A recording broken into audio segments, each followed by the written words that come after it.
Most of you watched a documentary on Netflix titled Ancient Apocalypse by Graham Hancock. He stated his theory was that Atlantis was real and that there were Ice Age civilizations all around the world. His case was dismissed because all he had was circumstantial evidence. And normally that would be the end of it, except for one tiny detail. He was right, and I'm going to show you how. The year was 2014. We had purchased a property in North Texas, 5 acres. The house was saying, put a vineyard on me.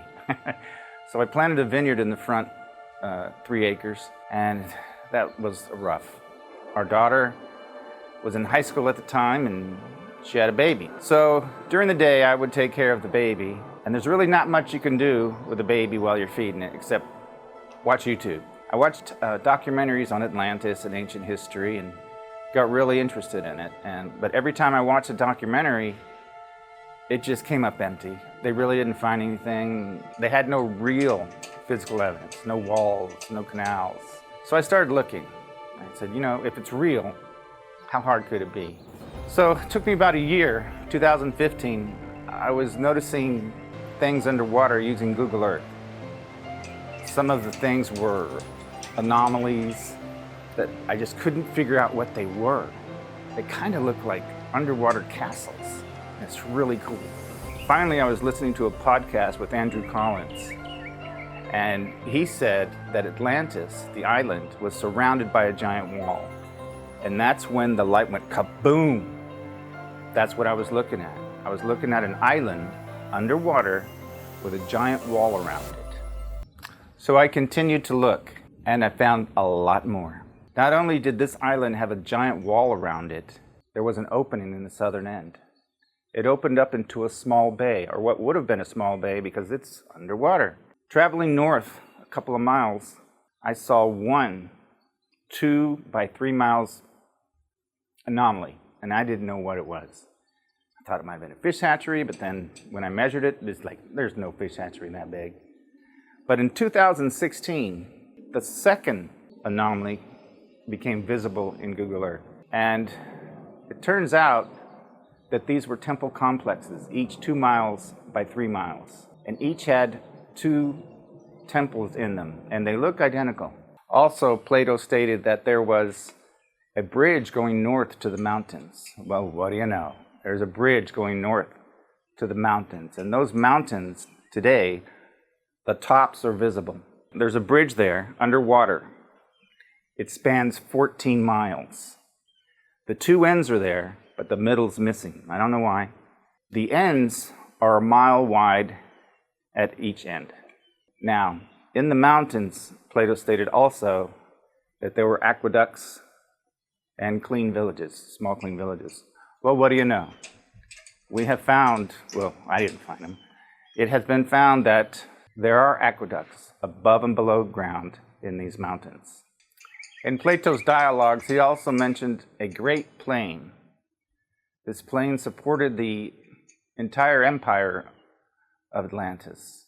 Now, the plain that I found was not on the island itself. It was in a different location, but here's what it had. It had canals, giant canals, that ran through the mountains out onto the plain. And those mountains today, the tops are still visible, but the canal is underwater. Now there's one difference, and it's a big difference.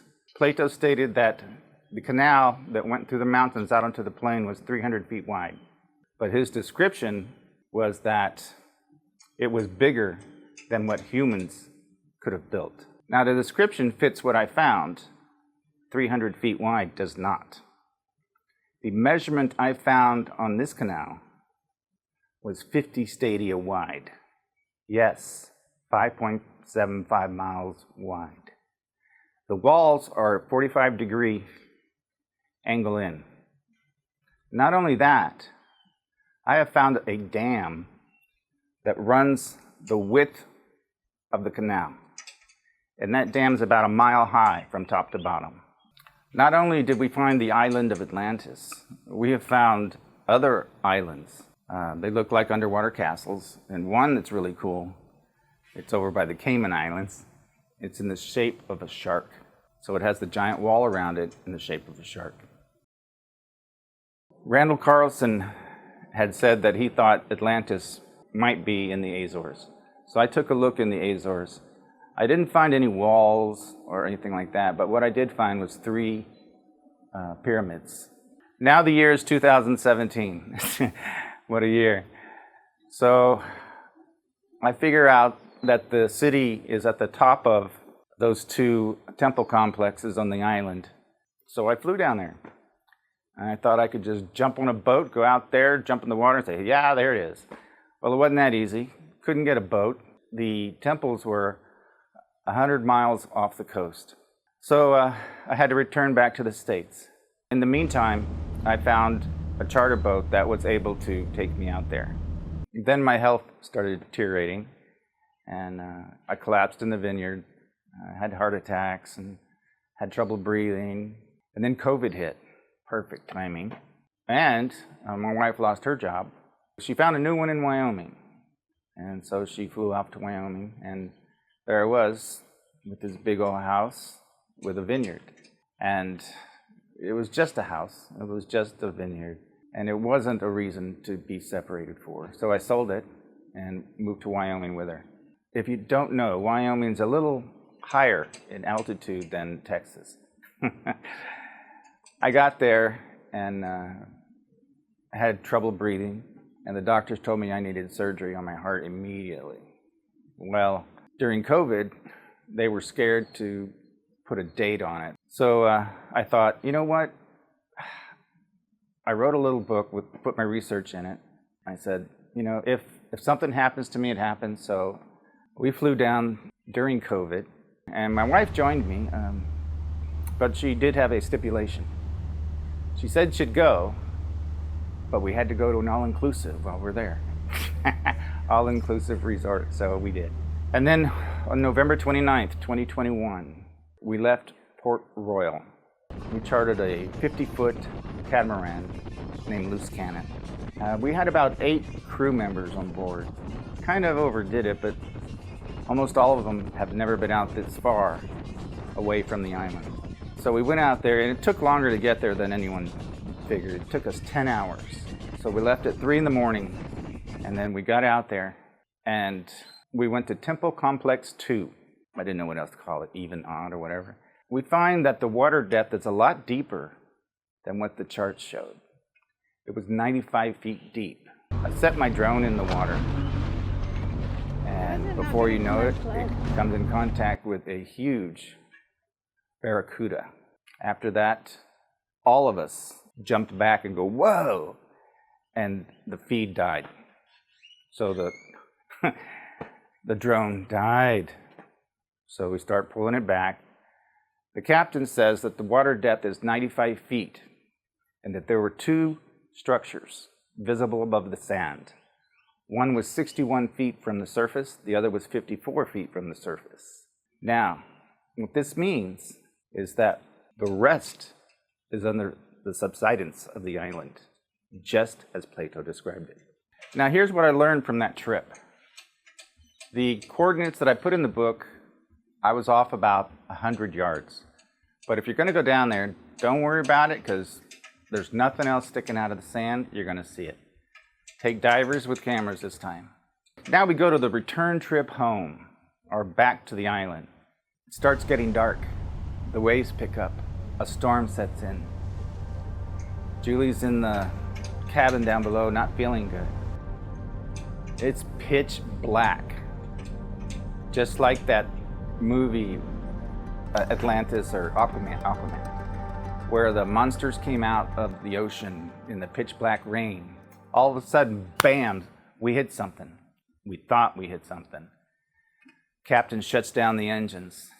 And here we are, everyone's looking over the side of the boat. Everyone's looking for seaweed or driftwood and anything that we could have hit, but there was nothing. It was just pitch black. After a while of troubleshooting, they found that one of the engines just conked out. So we head back to the island on one engine running at 6 knots. We didn't get back to the island until 5:30 the next day. Our flight leaves at 8:30. And during COVID, if you don't get there early, you weren't going. So we barely made it in time to get a return flight home. So we get back to the States, and the doctors finally give me a date to do my surgery, March 2022. And so we do that, heart surgery. After that, I was recovering, and they said I need another heart surgery. Then in June of that same year, I started teaching at the college up in Casper College, about this very subject, Atlantis. Discover Atlantis was the name of the class. And then I had asked my congressman at the time, Liz Cheney, for assistance with getting hold of NOAA.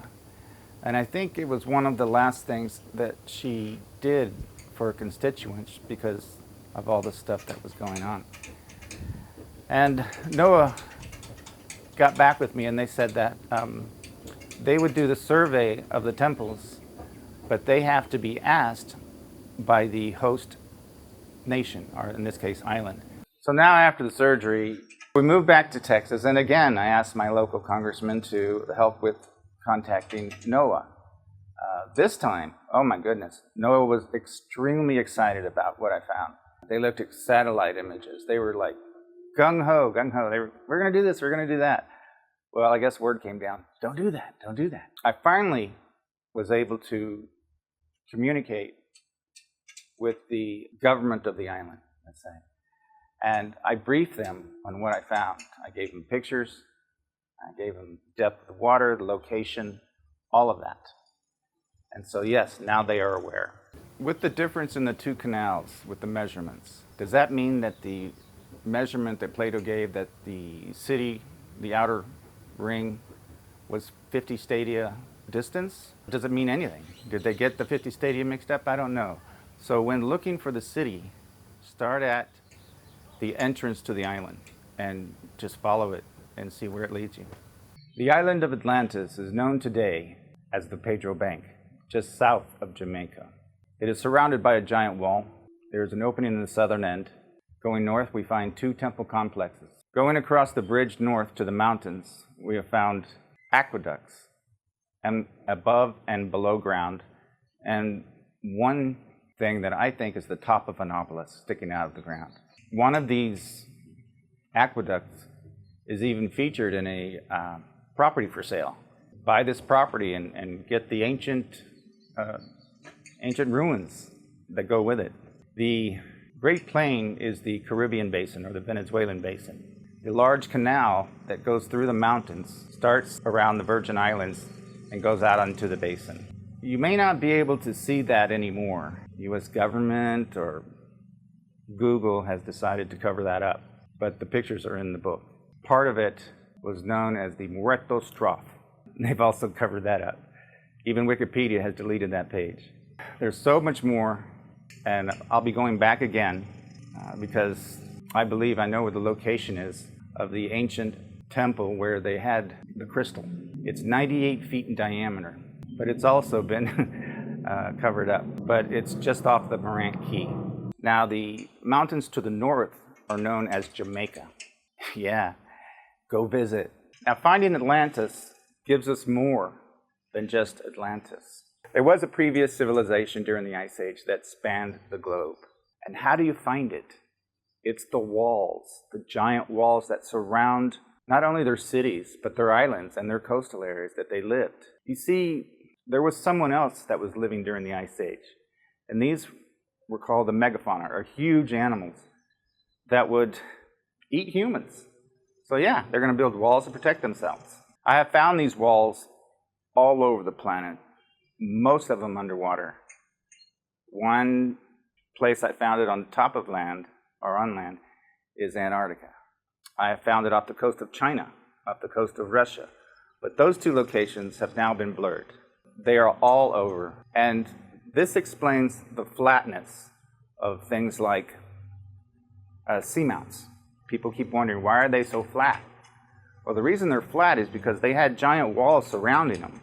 And the subsidence of the island would make it flat, and the walls would hold it in. And this is why everything looks like a sunken castle. So join me on my next adventure when we go to that area, Jamaica. This time we're going to be looking for the building that is 98 feet in diameter. Could be the building that holds the crystal. Now that technology is kind of scary because it's been locked up for 10,000 years or so in the darkness. You put a flashlight on it, what's going to happen? I don't know. So if you're a scientist, an archaeologist, a marine archaeologist, or if you're a university that has a marine archaeology program and you want to know locations for things like this, the Antediluvian Signature, Atlantis. It has all the pictures and the coordinates you need. Contact me through my contact information that's somewhere around here, and let's go on this next adventure together. Thank you.